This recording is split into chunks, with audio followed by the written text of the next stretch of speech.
David Ryan, December 1773. We got more Twitter files today, but first, New World Order is trending on Twitter, and we just happen to notice it. We should. You know what we should do? We should just go on and just go down rabbit holes on our show.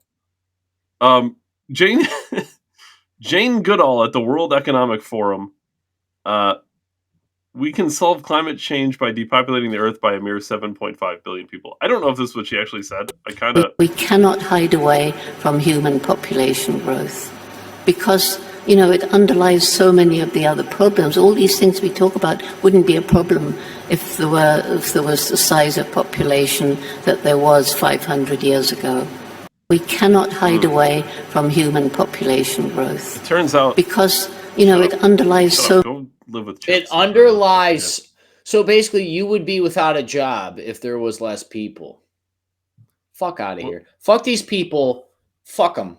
Like, if you really think that they're going to let me, David, and the average person be walking around and we magically make the cut like Willy Wonka's fucking chocolate factory, that they send out golden tickets and I get to live and I don't have to murder my whole family, you're sadly mistaken. You know what's even a shame is YouTube and Google and all these other platforms are going to be the ones censoring information about these fucking creeps. Meeting in fucking private at a public event. Just meeting in private. That or just speaking through their one-way communication lines. Speaking in private at public events with public's money on private jets, but I can't have a jet. The fuck out of here. They're going to say that humans are carbon-based life forms and that carbon's bad and we need to depot. They're like Twitter Files Part 8, Ryan. How Twitter quietly aided the Pentagon's covert online PSYOP campaign. Despite promises to shut down covert state-run propaganda networks, Twitter docs show that the social media giant directly assisted the U.S. military's influence operations. This should be a wild one. This is a military takeover of social media.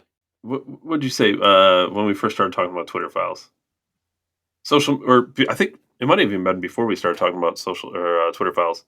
But social media is a branch of the government at this point. Yeah. Because they were hiring like Snapchat or TikTok was hiring people. Yeah, that's what it was. The Biden administration was meeting with TikTok influencers. Yeah, and then they were also hiring like people, and they were becoming part of the federal government on like these boards, or they were ex-government, and then they were going to social media companies, like Secret Service agencies and stuff. It was no coincidence, that's for sure. Twitter has claimed for years that they make concerted efforts to detect and thwart government-backed platform manipulation. Here's Twitter testifying to Congress about its pledge to rapidly identify and shut down all state-backed covert information operations and deceptive propaganda. But behind the scenes, Twitter gave approval and special protection to the U.S. military's online psychological influence ops. Despite knowledge that the Pentagon propaganda accounts used covert identities, Twitter did not suspend many for around 2 years or more. Some remain active. In 2017, a U.S. Central Command officials sent Twitter a list of 52 Arab language accounts we use to amplify certain messages. The official asked for priority services for 6 accounts, verification for one, and whitelist abilities for the others. The same day CENTCOM sent the list, Twitter officials a tool to grant a special whitelist tag that essentially provides verification status to the account without the blue check, meaning they are exempt from spam/abuse flags, more visible/likely to trend. Oh, that's interesting. The CENTCOM accounts on the list tweeted frequently about U.S. military priorities in the Middle East, including promoting anti-Iran messages, promotion of the Saudi Arabia-U.S.-backed war in Yemen, and accurate U.S. drone strikes that claimed to only hit terrorists. Yes, the only terrorist bombs that are so frequent in the military. Hold on. So the military worked with social media so that they would release information about like innocents and stuff, and casualties of war necessarily wouldn't be released, but they would release that. Am I getting this correctly? That's the gist I'm getting. Yeah. Okay. CENTCOM, I just want to say one thing, and then we had a podcast. Episode number 24 was called "Political Stockholm Syndrome." Yes. I'm just sure that has nothing to do with the military working with social media to combat. No, They these are literally, it's called unrelated. psychological warfare. Yeah, no, I'm sure those are unrelated, right? CENTCOM then shifted strategies and deleted disclosures of ties to the Twitter accounts. The bios of the accounts changed to seemingly organic profiles. One bio read Euphrates Pulse, the other used an apparent deep fake profile pic and claimed to be a source of the Iraqi opinion. One Twitter official who spoke to me said he feels deceived by the overt shift. That's because he was. Still, many emails from throughout 2020 show that high-level Twitter executives were well aware of DoD's vast network of fake accounts and covert propaganda and did not suspend the accounts. I think every war in human history, after somebody lost a war, they're like, man, I really feel deceived.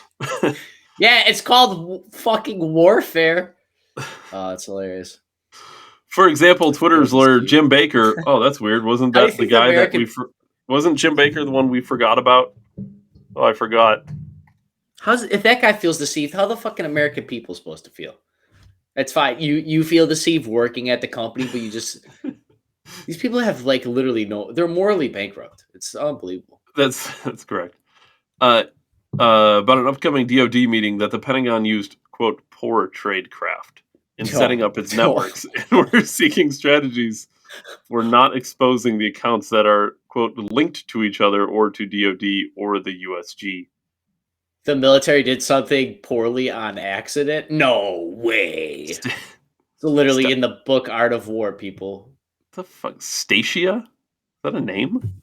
It's probably an acronym for something cool on fucking Google, David. Stasia Credill, another Twitter attorney, replied that the Pentagon wanted a SCIF and may want to retroactively classify its social media activities, quote, to obfuscate their activity in the space, and that this may represent an overclassification to avoid embarrassment. And they wanted to classify after they already... Just change it, Ryan. The language changes every day. Just take it down. We're not censoring information. We were told to do it. That's literally the definition of censoring. In several other 2020 emails, high-level Twitter executives / lawyers discussed the covert network and even recirculated the 2017 list from CENTCOM and shared another list of 157 undisclosed Pentagon accounts, again, mostly focused on Middle East military issues. Now, remind you, last clip that we had yesterday, we spoke about how there was a Russian cell set up with like 300 something, and they were saying, they were mostly inactive. Mostly inactive, and now transpose that to, what they say, 150 here, and these are highly active.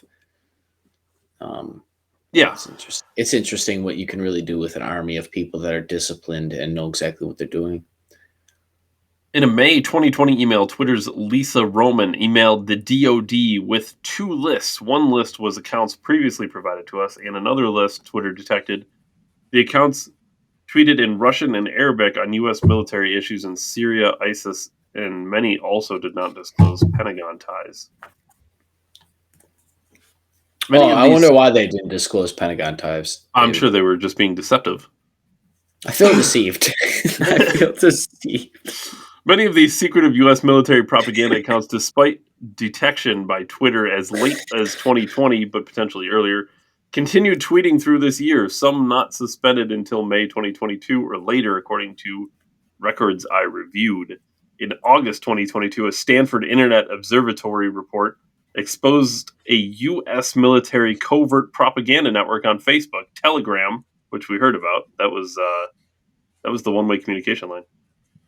Twitter and other U.S. using fake news portals and deep fake images and memes against U.S. foreign adversaries. I do like meme warfare. That's the kind of warfare I'd be very effective at. So literally shitposting has a military occupation now. Literal shitposting, military grade shitposting, which is a badge I would wear with honor. Yo, I'm fucking...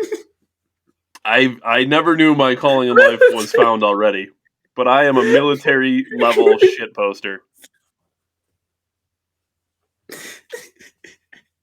I'm gonna C4 that fucking timeline, bro. Dude, who would have thought all these fucking crypto nerds would have a NFTs and memes and shit posting and trolling?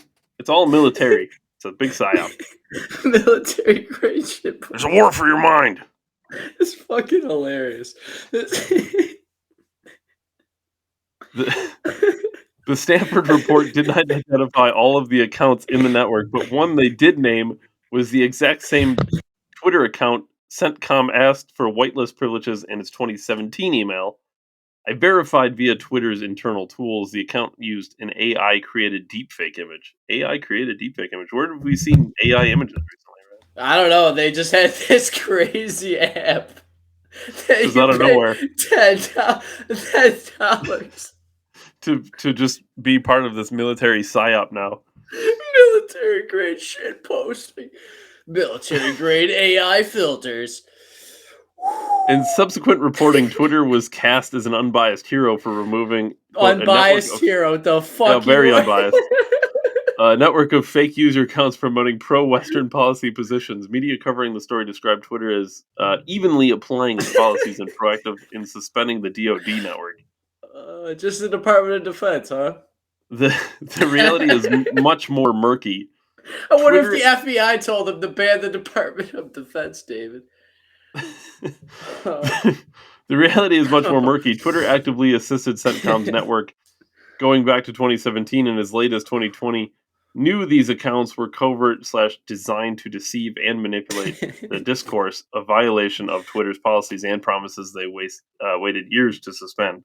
It's weird they say deceive now, but the guy earlier said deceive. Like, well, he just felt deceived. Yeah, I'm sure they just didn't put these words on the same thread for no reason. It is the fucking military after all. Twitter's comms team was closely in touch with reporters, I bet they were, working to minimize Twitter's role. Oh. When the Washington Post reported on the scandal, Twitter officials congratulated each other because the story didn't mention any Twitter employee and focused largely on the Pentagon. Wrote ourselves right out of getting into trouble. Good job, everybody. Blue check. The conduct with the U.S. military's covert network stands in stark contrast with how Twitter has boasted about rapidly identifying and taking down covert accounts tied to state-backed influence operations, including Thailand, Russia, Venezuela, and others since 2016. Here is my reported piece with more detail. I was giving access to Twitter in a few days. I signed and agreed to nothing. Twitter had no input into anything I did or wrote. The searches were carried out by Twitter's attorneys. Twitter had, what was that? Twitter had no input in this article that she wrote. Oh, I'm sure. Just the FBI and the military. Well, today, Ryan, Twitter Files Part 8, we did learn about military-grade shit posting. That's so funny. They have straight military-grade shit posters propped up. Just think, somebody's joining the military right now, and they're asking their credentials for their memeing abilities. Yeah, we're going to have to check your IG. Is your IG 4 doors for more whores? It is. It is. Well, if we're military grade shit posters, you guys are military grade shit supporters. So Dave Ryan, December 1773. Catch us daily, Monday through Friday, 7 p.m. Eastern. YouTube, Rumble, Facebook. More Twitter Files tomorrow. Tomorrow's Twitter Files COVID edition. Military grade shit posting. Military grade shit posting. Be ready tomorrow. Tomorrow at 7. Twitter. I have legit tears.